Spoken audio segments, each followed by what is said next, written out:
Mhm. Scarlet Mage picked up next. There's a lot of magic damage between these heroes now. I was saying the one thing I didn't like about the Mars mid when Dark Mango plays it is, the fact that you have to grab an offlaner that can put a bit We're more 10 damage. seconds But out. CM, Plenty of Skyrath, time to tell an Timbersaw is a announcer you lot. love them if they do it Thankfully, ignored. BKBs will counter this 5 entire seconds. team. The question is if Beast Coast is able to play fast enough to, run over Infinity before the BKBs get done. Yeah, I'm curious what their like physical damage dealer is going to be. The last pick here for Beast Coast, or not last pick, but in 23 on the next phase. Because like you said, there's not a lot of like there's literally no physical damage coming out from any of these heroes. So it's a little bit of it's a little strange, but we'll see. Yeah, BKBs answer this lineup very nicely so far. So I really feel like we need to see like a high physical damage hero coming out for Beast Coast in the final pick here. Yeah. They do have the Magnus, of course, on Infinity, and they could flex this to, like you said, a 5 position. It could be 5 Dawnbreaker. We don't really know quite yet, but the Empower build always goes really well with some good farming cores. You are playing up against a Timbersaw, so the question is, what lane hero can you pick that actually punishes him? Shadow Fiend. So this could be safe lane or mid. We actually don't know yet. Yep. This is a It's really played smart pick. a lot more in the safe lane this tournament, I think. It's been played against things like Tidehunter. I saw some really sick games where people put Bane alongside it. They Yeah. were set up the triple raise. 10 seconds Like in the left. side lanes, it's Well, super good because you have a lot of distance to run people down. And now that you have that We're turn rate starting in slow 5 and movement seconds speed with or slow without you. on Radiant's 2 or up, more command raises down. stacked up on people, SF just becomes this killer in the side lanes. In the Yeah. mid lane, he doesn't have nearly as much distance to work with. The ban. Well, and I was gonna say, like, looking at Beast Coast's lineup, it's kind of hard to come up with an answer for it, right? Because the two cores that you see are high physical damage mitigation. It's really hard to play against them in terms of doing damage. You can't pick like a PA or something like that. But the heroes that you would want to pick to deal with the supports 10 are seconds. those kinds of heroes. You would want a PA or a Sven or something to just 5 pop seconds these up, really banning squishy time. magic damage supports.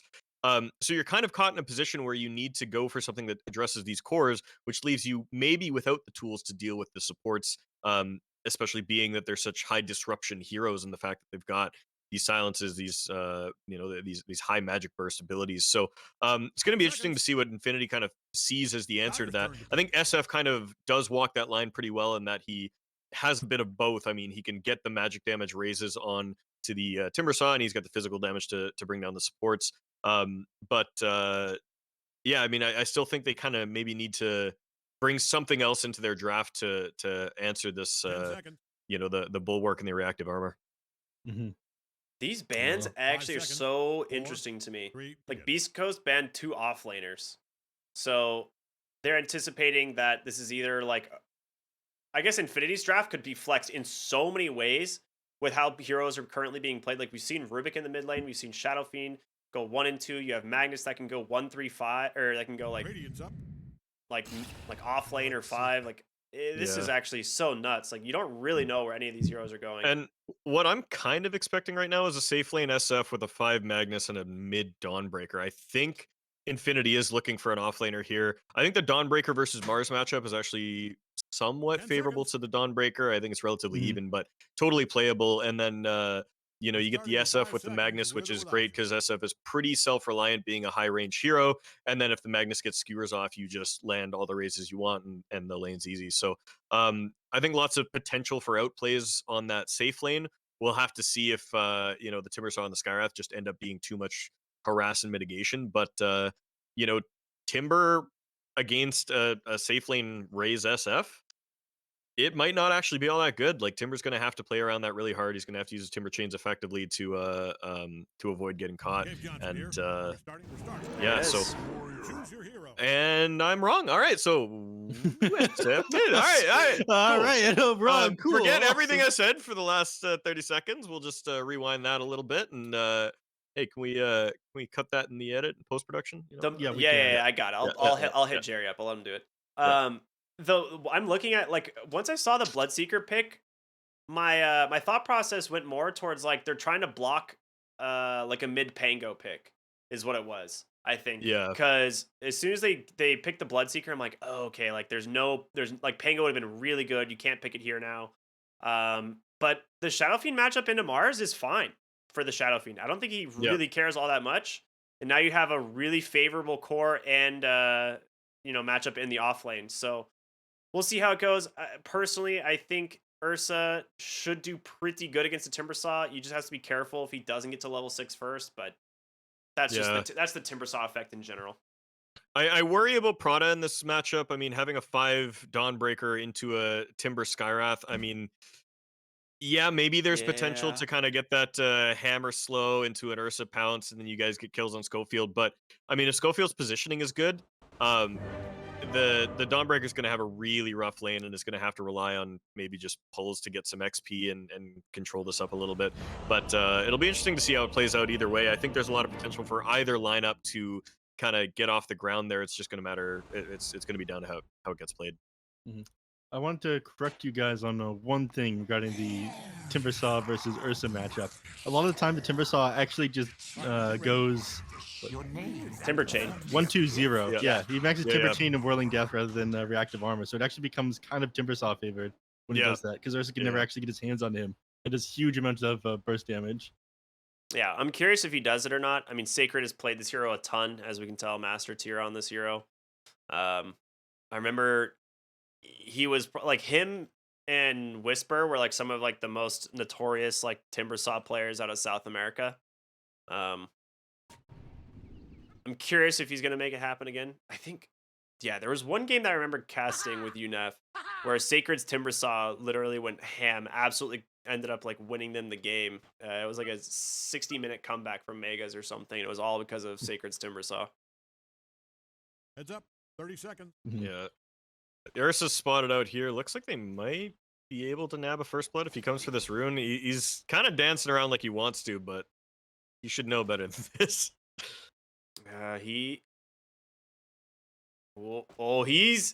He's sniffing something out. He thinks something's up.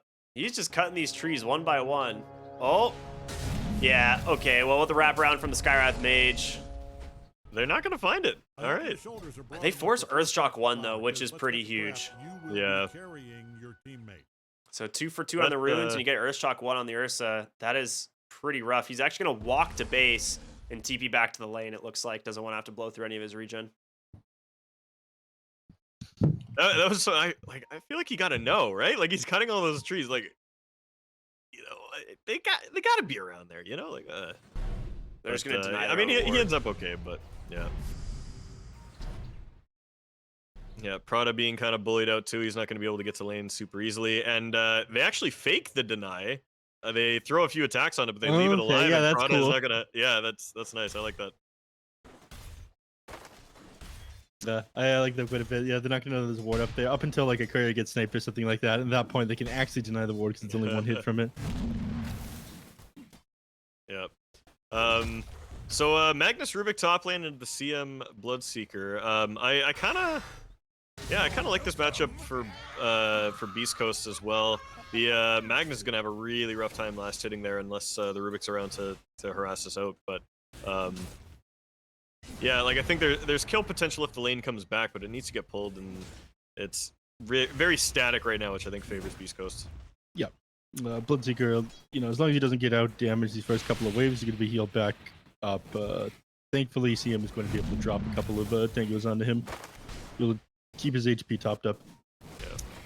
Yeah, level 2 Thirst is like a pretty big game changer for Bloodseeker in lane, but yeah, like you said, for now it's not great. There's a lot of well, they're gonna find maybe first blood here onto the Rubik, trying to get close. Frostbite comes out, one more auto attack. He does get the kill on the Bloodseeker, so nice play on the level 2 power spike there with that blood right. Yeah, and classic again. Safe lane gets level 2, brings and then just brings the pain, and Devil kind of has to limp away from that. No skewer to help out. Yep. Down the bottom lane, Sacred actually opted to put point into Whirling Death and Reactive Armor, so he's not going to go for the just burst damage, Timber Chain, Whirling Death combo onto the Ursa. He's going to try to stand his ground in the lane. That's not easy to do. I think part of that is an Earthshock at level 1 though, right? Like he didn't actually have to. Try to punish him for this right now as well. He is taking a ton of damage, but Schofield dishes it right back with the Skyrath Mage, and they do have 11 wand charges here on the Ursa, so he's going to be okay. Yeah. And I think part of that comes down to the 5 position being the Dawnbreaker as well. I mean, we were kind of seeing a weird dichotomy in this lane where the Timbersaw has to block the 4 from getting to Schofield. Like Schofield sitting on the other side of the lane harassing the Ursa. Top lane. And Never mind. yeah. Sorry. Oh, good. But yeah, it's kind of a weird positioning where instead of the 4s, just 4 and 5 duking it out. You know, Prada's hitting Sacred while Schofield hits Parker, and so yeah, very odd little lane interaction there. Devil looking for that skewer. Yeah. Stinger caught out, and K1's gonna look for a little bit of return damage, but not gonna be able to find a kill there. He's hesitant to dive any further forward, especially when he could be safely getting last hits underneath his tower. And Parker down the bottom, I ended up having to pop his wand. He's sitting at like almost no HP. He's still got 2 mangoes here on the Skywrath mage, so Ursa's basically zoned at the moment. Prada's getting run down too. They're doing a good job with the tangos and the Quelling Blade spams, just cutting as many of these trees as possible so that Sacred has no Timber Chain target. And anyway, they're going to try and go for the dive. Underneath the tower, though, Sacred's going to get super punished for this. So, yeah, that's one of the reasons. They just cut all the trees. That was ballsy. I actually expected him to get the Prada kill there, but I think that was just a fully stacked wand, and Prada healed up all the damage he took and then turned right back around. Yeah, it was Fairy Fire 10 sticks is what it was. Oh, that's what it was, yeah. But yeah, top lane Rubik goes down again. I mean, this this is too far forward scary. on K1. Stinger ends up rotating behind him. He left the lane for a little while, so they thought it was safe to run to the Bloodseeker, but it was not. You guys remember when like Shadow Shaman was the hero that everyone used to run in kill lanes, and now it's just Crystal Maiden? Yeah. You got way more range with the CM. Shadow Shaman just has to walk up to people. Oh my god, Dark Mago. Yeah. Bottom lane, they're actually going to find the kill there onto Prada. Schofield just barely surviving, and now Sacred's thinking of chasing Ursa here. With the damage from this Skywrath Mage, is it? No, he's got a Fairy Fire. He's going to be fine. Sacred missed 2 spells there. Didn't get the Whirling Death on his first chain, and then missed the second chain. No, his salve, dude. The thirst vision. Oh, that feels so bad. He has to get tossed a salve by his support. Oh boy, that's a dead Mars. Yep, mid lane. Leo Style caught him with a raise. It was just a matter of time before that happened, I think. Like, when you're in this matchup, like any melee hero against Shadow Fiend, it's like, he catches you with one raise, and then you're kind of just, especially if he catches you with a mid-ranged raise, you're like, I can't go far and I can't go close, and he's just going to keep attacking me. Yeah, at that point, you're just playing for the level 6 and hoping to get a rotation. Yeah. He's got like a full level down right now against Leo Style. And Leo Style's going to hold on to these magic stick charges, these raindrops, to make it a lot harder to find a kill onto him. K1 is zooming up on top god. of him right now. He's got his Heelys on.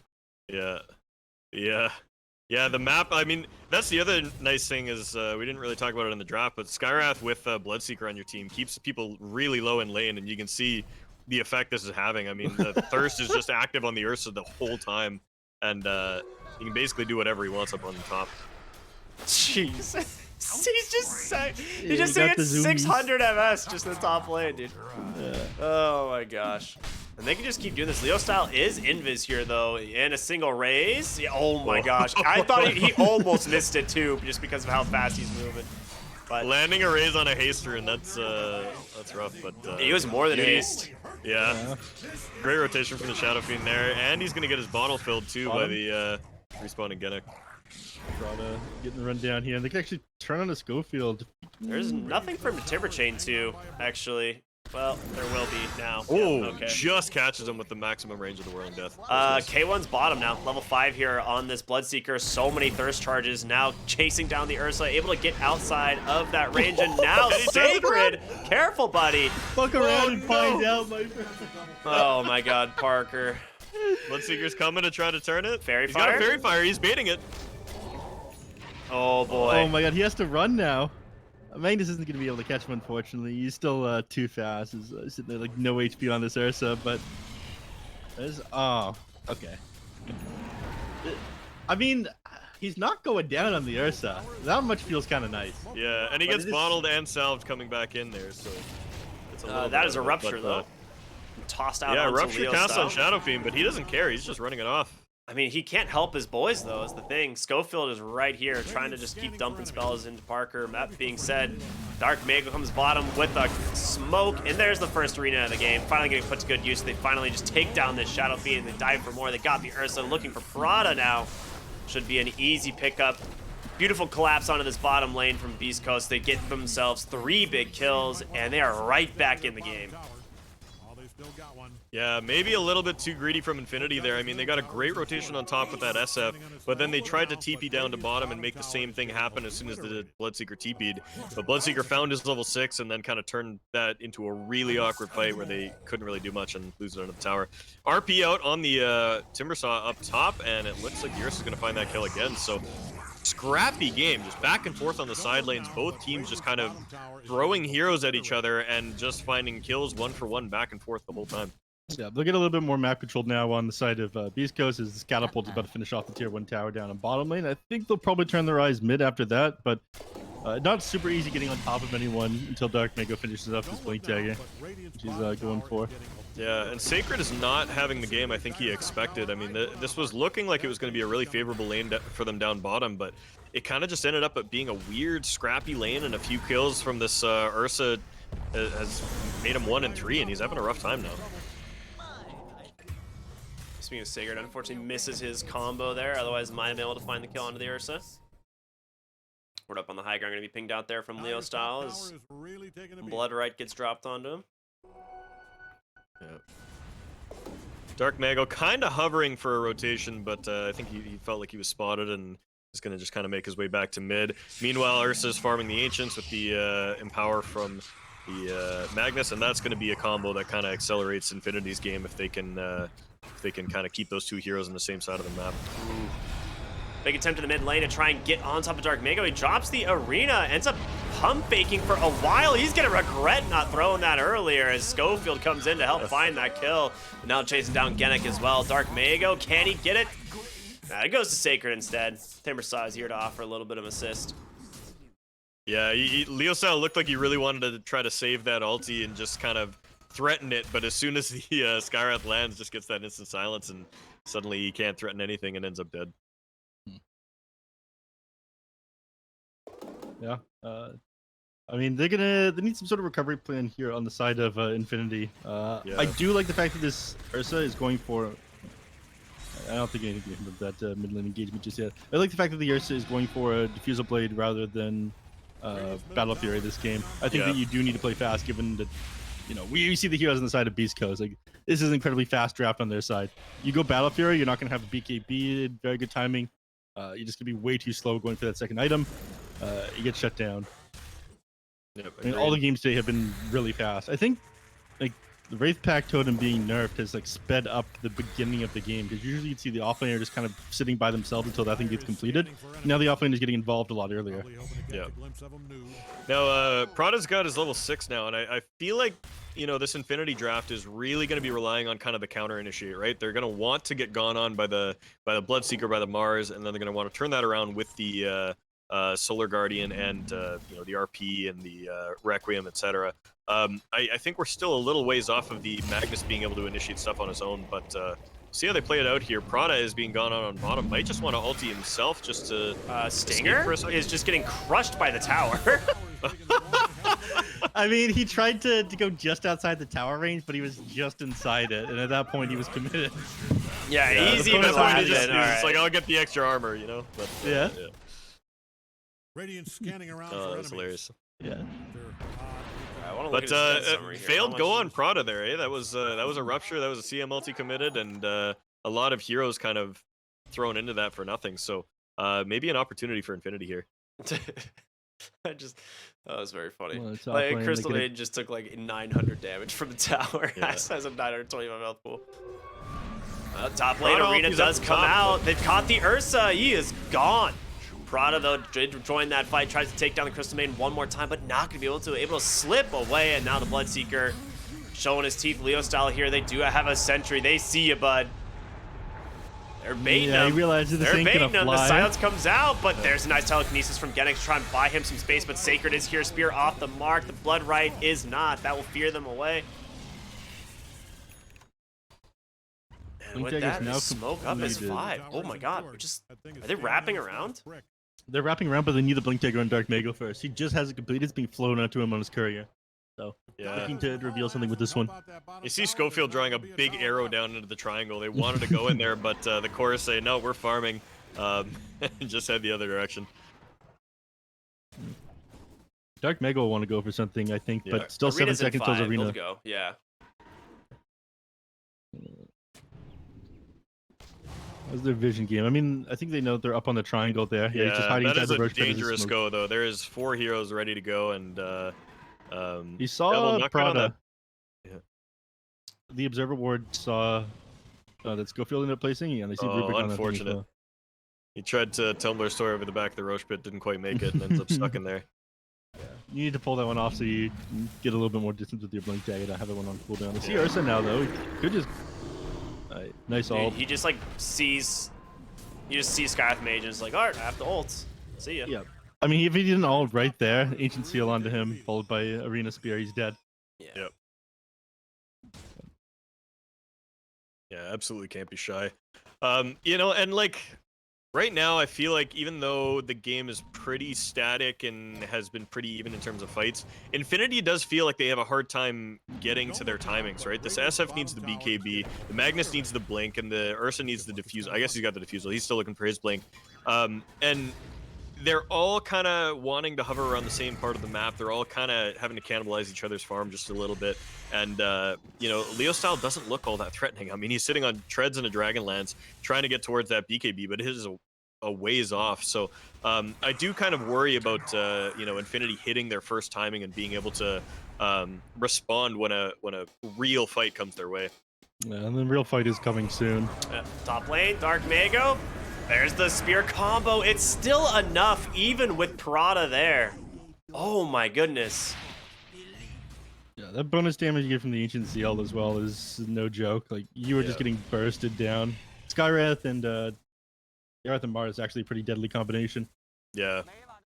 Dark Mago, that was a really great blink too. That was super close. If he had hesitated even the slightest little bit there, he probably misses that arena. But No well way played there. Schofield's gonna live this. no. He no. gets away. Oh No, that was no. Rubik's fault. He tossed him down onto the low ground by mistake, I think, when he was trying to bring him closer to Oh the no. Dawnbreaker. Wow. I wonder if it was a camera perspective thing where he was trying to cliff Yeah. him and maybe clicked on the low ground or something. Yeah, that might have been it. Unfortunate. Yeah, Stolen Spear on the Rubik is definitely something you got to be careful of as the game goes on. Getting that spell is terrifying. Dark Mago Turnaround gets kill. caught out there by the Ursa. I mean, that's an easy kill for the Ursa if he ever sees him. He does not care about your Bulwark. Yeah, the supports are going to try to go for this one, though. He's got I mean, enraged. again, you have to drop in rage here. Yeah, you can't be shy like you were saying. If he gets the Ancient Seal off to him and you're like stuck in a Frostbite and Mystic Flare, like you just died. That is the one thing that's nice about Infinity's draft, though, is that there's not really a hero on Beast Coast that doesn't just die if an Ursa's on them. Yeah. So, you know, if he can keep his farm up, get towards that BKB, which he's doing very effectively with that Empower. I mean, he's got his Blink already, and he's well on his way to his BKB. So, you know, the Ursa might end up being the factor that kind of breaks this game open here. But up on top, Prada. Oh, Getting nice dropped really initiation low, from but he's Devil. survived That's for going to be now. the Blink reveal into the RP. They've got the arena there to try and help them out, but Leo Style doesn't make it in time. He's got a haste rune. They get a trade 1-for-1. The 5 for the 5. Man, that is not the kill. It's like your Blink reveal on the Magnus. You would have hoped to get so much more than that. Yeah. But I think they're okay just stalling it, right? Like, I think they are comfortable in their late game, and so even small exchanges that cause Beast Coast to just, like, waver and take a few more minutes to do what they want to do, it's you know, it's all to their benefit. And you see that in the net worth reflected right now. Like, we saw a few moments ago, it was 6K for Beast Coast, and just with Parker farming, he's kind of accelerating back towards equilibrium, bringing it down to 3K. So, you know, I think even if the Blink reveal wasn't perfect, it's still something that Infinity's happy with here. Yeah, it's gonna stall the game out another 2 minutes to reset the map, basically. But it's like you mentioned, you stall this out, you're fine. You want BKB so badly. The later this goes, the more BKBs you have. Like, eventually you get Refresher Orb on Magnus. That's how you win this game on Infinity. Yeah. Team fights just have to go way too well for you to be able to play up against these Beast Coast heroes and all this magical burst. So an even fight is a one fight right now, like you mentioned. Both teams are trying to set up a gank in these side lanes, but not quite connecting. Yeah, smoke active on these bottom 3 heroes here. They're gonna just push with this siege creep into the bottom T1, threaten a bit of damage, and then push the Magnus and the Dawnbreaker forward into the triangle there, looking for the Bloodseeker, but he makes his way out. Yeah, they kind of know they have to be bottom. They've been like scouting top for a bit, haven't found anybody. A lot of ward vision placed around the top half of the map right now. But Infinity is holding themselves in the bottom side. Yeah, but again, I mean, they're just kind of hovering this, like, Magnus has his blink. He doesn't really care what happens for the rest of this game now that he has his blink. So he's just hovering around the Ursa, giving him empower, making sure that he can accelerate his game and get towards that BKB as fast as possible. And we see the Ursa's net worth shooting up, only beaten by the Bloodseeker right now, who had a obviously very strong early game and got his Maelstrom up. But I think once Bloodseeker finishes BKB in just a couple moments here, we might see Beast Coast try to bring the pressure, and we'll see if Infinity can kind of hold strong against it. If he finishes his BKB. Thankfully, the ward placed by Schofield scouts this one out. Top tower is really taking a beating. Top tower looks like they want to defend. Ursa, yeah, ruptured up. Everything dropped on him. The arena is going to trap him in place, and Parker nowhere to go. Prada going to regret having joined that one. As quick 2 kills for the side of Beast Coast. Now they can try and take the top tower and establish some dominance in the triangle. Down the whole rupture, yeah. That was maybe a bit of a rough go on that tower. He literally just blinked under the tower and was like, "Let's do it," and then got ruptured and went, "Oh shit!" Ultimate right. Like, I keep it up here. Yeah. No way out. That was. I mean, I was anticipating Beast Coast bringing the fight when they got the BKB, but even before that comes, Infinity just says, "Hey, we're here, fight us," and they did. Yeah. This will be an easy tower. Mid's still standing, so it's not going to be super easy for them to move into Roche after this one. They'll probably turn their eyes to that mid tower next, but yeah, Leo style, like you mentioned, this is his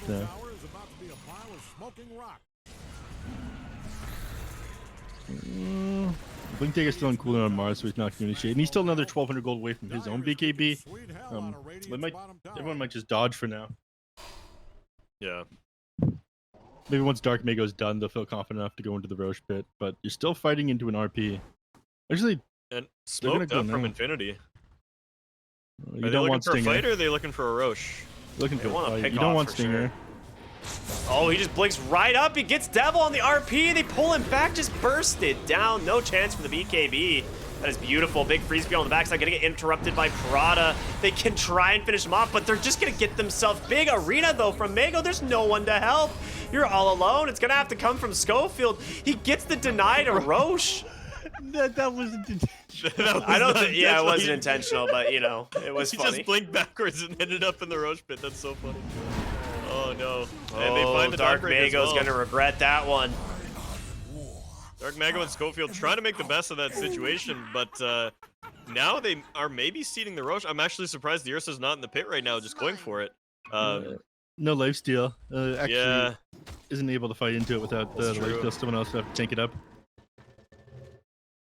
And well, Beast Coast made best situation of no situation and find a couple turnaround kills. That looked like it was really in the favor of Infinity, and we end up with a roughly even exchange. I'd still say Infinity comes out ahead of that, but I yeah, mean, wow. Even though one of the deaths was to Roshan, it definitely came out ahead there. That was definitely like a panic blink back. He was just sitting at like no HP, then unfortunately Roche blinks into Roche, and he's like, "Get out of my house." Unfortunately, that was before the days of voice. Oh, okay, a little fight. Oh, beautiful play by Genic. The telekinesis into the send back with the spear, and Prada's gonna join the fight. Parker's got to get his hands on some of these heroes. He's gonna look at Dark Mago now. He just destroys him.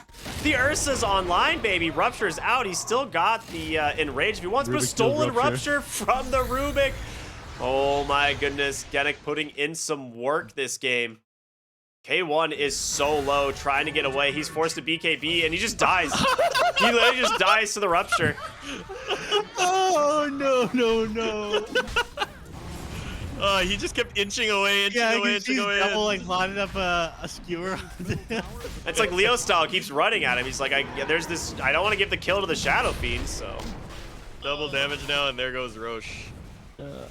All right, Infinity looking like they're back in this game. I was saying they just need to stall the game until they get their BKBs. They get their BKBs, they get a Roche, and now this game is even maybe in their favor, actually. I mean, it's feeling really in the favor. This Ursa is so strong in this game.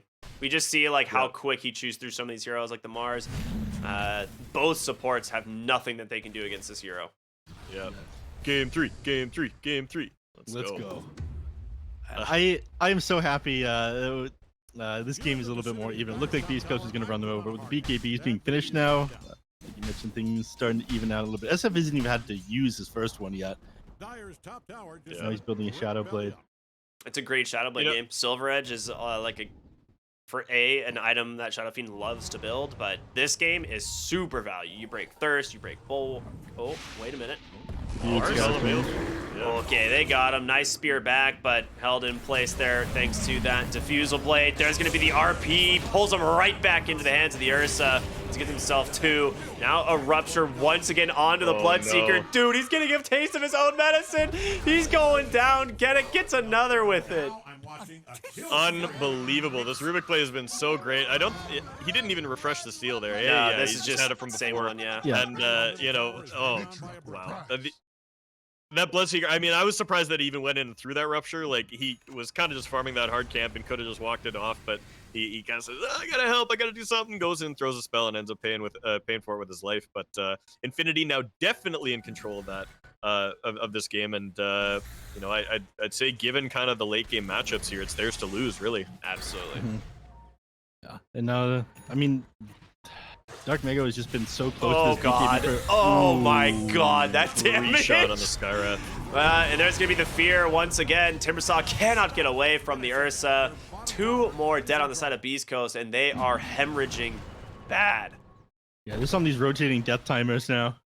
Yeah, thinking back to the draft, I mean, I'm actually really surprised that this Ursa didn't end up banned, because I was talking a little bit about how you need a hero that like can both burst these squishy supports and deal with this bulwark and reactive armor, and Ursa is that hero. Dude, they know K1's here. The hero that does He's that. gonna get sniped. He's gonna get ruptured. There it is. Oh my god, dude. Yeah. Yeah, he just gets bashed up as well as soon as he activates his BKB. He's just dead. He's been ruptured 3 times since he stole this. Yeah, almost off of cooldown. It came off cooldown literally 3 seconds before he got ruptured that time. Yeah, and I think he'll probably have 1 more cast before the spell dissipates as well. So. Genek absolutely making a huge impact on this game. I mean, this Bloodseeker's BKB hasn't mattered at all, because the second he got it, he gave away Rupture and has been ruptured through every single BKB he's used. Yeah, it's I mean, the first Rupture that he dropped onto him, he didn't pop the BKB. It's just like inching away. Oh boy. Realized that if he uses BKB, he just puts it on cooldown, and I think he dies anyways. Well, Yule Scepter, always one of the answers to the Ursa. So we have a couple picked up here on Beast Coast, so the support's not just feeding away to this guy anymore. That being said, mid lane, Arena Spear comes out. There's going to be the RP as well to try and counter initiative. Leostop pops the BKB, laying into him. He's going to fall. Question is, can they get more? Parker's got this this Aegis to keep him alive, but it's K1 here on the Bloodseeker who's ramping up the spear back into that freezing field. They've got him. Parker with a blink on out, but Dark Mego, he's looking to chase, does manage to get his hands on the Yules onto that enraged Ursa's gonna find him space, but Rubik is stolen freezing field, gets canceled. The Yules will throw him up into the air. Spear back, he's going down. Beast Coast are somehow turning this game back in their favor. The Ursa, the only survivor, but they get 4 for 1. Yeah, I mean, and that was 2 buybacks on Beast Coast as well, yeah. so they committed a lot for that fight. 4 end up dead on the side of Infinity, but that's 3 dead and 2 buybacks on Beast Coast. So perhaps a 1 fight, but economic damage has been done, and we see 6K in the advantage of Infinity right now. That really didn't bring the net worth back in their favor at all. Ooh, XP, yeah, gone. but just like that's about it. Abyssal Blade completed on the Ursa now as well. Hell, he could, I mean, if he sees everyone start to disappear from this side of the map, he's going to try to catch somebody by themselves. He's got the Overpower primed. And double overpower somebody if he catches them out by themselves. Yeah. But he can't. All right. But yeah, I mean, like Kanek was saying, he forced 2 buybacks there. So even though you kind of bring in one back just a tiny bit as far as XP goes, gold really didn't change that much after that last team fight to the buybacks. Now, if you end up getting taken down, you got like 90, 100-second respawn timers, and it's going to be very easy to breach the high ground. So that's what they're going to hunt for. Another smoke up here. They've got RP in 15 seconds. Infinity really looking to just kind of put the boot on the neck of Beast Coast right now.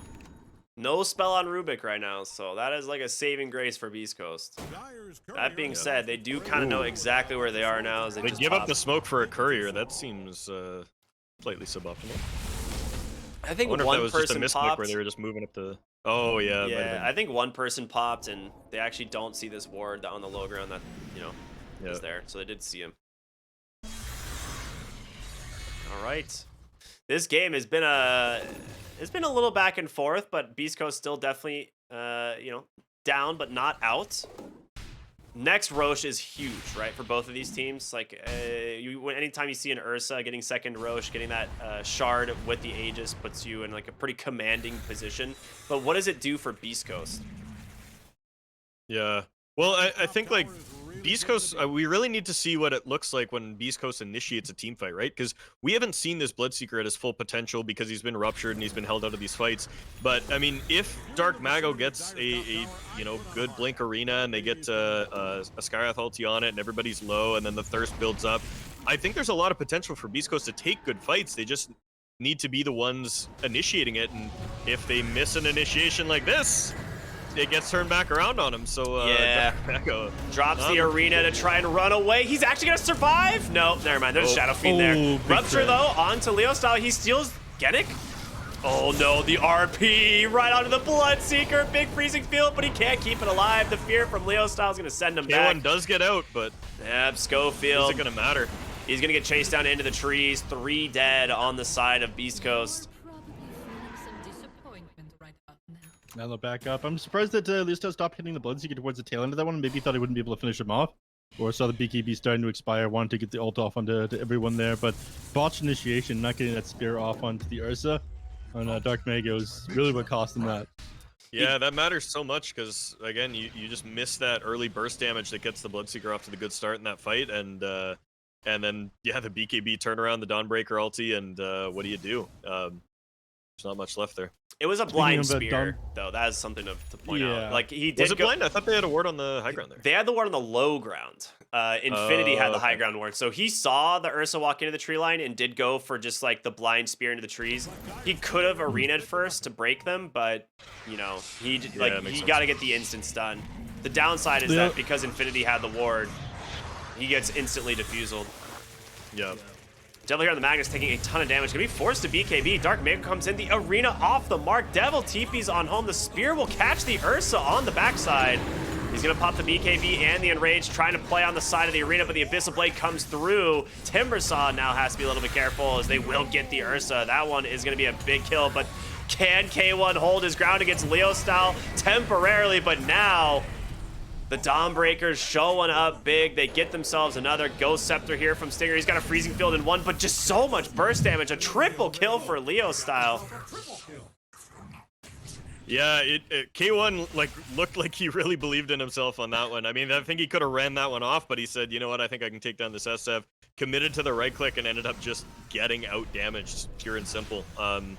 I think it was the blast rig that he had. SF hit him once, and then he manted the blast rig off of it immediately afterwards. No, he was BKB'd. He was BKB'd on Shadow Fiend. Like, the blast rig didn't cause any evasion. Oh, my bad. Yeah, that's the thing. I was like, I thought the same thing. I was like, oh, blast rig, like big, and then hey, you just had BKB though. BKB immediately afterwards. Yeah, BKB and the Manta style. Yeah. Oh, sorry, Manta style and the Bloodseeker. Wait, no, who's It was Illusion Rune? Is Illusion Rune? Yeah, it was Illusion Rune. Yeah. You were right. You saw it. Yeah. Well, and I almost expected the Bloodseeker to switch focus onto the Illusions just to get a little bit of a heal there, but I think he was counting on his Mjolnir doing it for him, and I don't think either of the Illusions died. I don't know if that heal would have mattered all that much, but, you know. I mean, the static charge only procs once a second anyways. I didn't think proc more often. Might have been a kill off in the SF, but these fights just happen quick. Thankfully for Beast Coast, it's a very long Roshan spawn. I think it was 2 minutes and 30 seconds. So they're going to get a chance to regroup and respawn to be able to maybe contest the Roshan again. And if they can take a Roshan fight on Rosh 2, it might change the outcome of this game. We'll see. But a bit of an awkward engagement here as Devil gets arena'd and BKBs that off. Rubik stole Spear as well. So this is like one of the best spells you can get. I mean, we've seen what Genic has done so far this game with just like couple good spells, but now having a spear from like 1,000 range, this thing is nuts. Yeah, both teams scouting out that Roshan, waiting for that to come out, and it'll spawn just now. So we're gonna see who can kind of control the pit here in just a moment, but smoke around from Infinity on the left side here. They actually won't see him. If he gets Schofield, it's huge. The Bissell Blade right out of the gate pops him. No Skywrath Mage now as he's looking for more. The Spirit's caught the Mars on the backside. They have an RP, but a nice Yule's their Stinger. Trying to do what he can with the Freezing Field, but they just blow them all up. No chance. 3 heroes gone. Easy Roshan. Easy Rosh. You are right, sir. Yeah, tried to get the TP out of the tail end of that one as well and see him, but he ended up getting bursted down. Not sure how they defend high ground at this point. I mean, you might wait until you've got RP available again on the Magnus, but right now it is super rough. And they just need the egg shard on the Ursa. So. Yeah, shard on the Ursa, and he's working towards that Swift Blink. He's going to have that pretty quick. So this is getting to be a very, very scary Ursa. We've also got the full Aghanim Scepter completed on the Dawnbreaker. So Dawn can just spend the entire game just hanging out on the other side of the map. And anytime a Mars Arena comes out, just sit there and heal that Ursa, keep him from getting into any trouble. Oh boy, Shadow, dude, he did BKB. Oh my gosh. No. He didn't think he was gonna die there. Leo Style is just in their base farming these heroes. I mean, he's got the Shadow Raise applies attack damage, so that raise is doing like 700 damage. Yeah, Fortify gonna hold them out temporarily, but I feel like they can just kind of swing right back in and do it all again. And there they go. Oh boy, this Timbersaw comes through. There's gonna be a nice fear from the Requiem, and with this one, Sacred's got nowhere to run. 4 dead. We're gonna see the GGs drop in just a matter of time. Yep, there it is. Yep, we got ourselves a game 3. Game 3, baby. Let's go. Wouldn't be right without it, man. Infinity, I was so concerned that they would just get run over in the early game here, but they managed to stall things out long. That Bloodseeker was goddamn scary at the beginning of the game. Don't get me wrong. He was. He had the zoomies on. And you know, I really think his whole power spike was just hampered by that Rubik Steel. That was super key to their ability to just keep Beast Coast from fighting. You know, K1 hit his absolute peak in strength and then just got ruptured. That was really unfortunate for them, but super well played by Infinity. I mean, they knew their timing, they knew their win condition, they stalled it out, they took minimal fights, they traded evenly, and then they got the Ursa to where he needed to be, and he just absolutely owned the game. And I mean, Leo Style performed amazingly too after maybe a couple weak ganks early on in the game. He came out big and delivered the boom on Beast Coast. So super well played by Infinity. I can't wait for game 3. Yeah, shut down. Just you know, BKB is making the major difference, I think, for the side of Infinity. Mars getting controlled up, and the Ursa doing so much burst damage. I'm very glad they ended up going for this Diffusal Blade, the early game power, rather than trying to farm out to the late game. I think they would have continued to get run over if the Ursa didn't have such a big impact earlier on. And that's the thing too, though, is we were talking about the fact that it is a support Magnus, right? Like, or not really support Magnus, but like, it's not like a 1 or a 2 Magnus, right? Like he can afford to like just get Blink and kind of chill. So he was following his Ursa around the map all the time, giving him Empower. So like, even though he like quote unquote didn't have that like late game farming build, he has Empower and he can farm with that pretty much just as fast anyway. And one of the reasons he just kind of like catapulted into the mid game in terms of net worth. But yeah, that early Diffusal this game absolutely just tore apart the Mars, the Timbersaw, the supports as well. It was super sick. Really good itemization from Infinity all around and a really good recovery. Yeah, I'm excited, man. I was really worried we were only going to get like 4 games, just quick one. But here we are. We're going to game 3. We're going to go to a short break, everyone. And we'll be back with our final game of the evening. Do not go anywhere. We'll see you in a bit.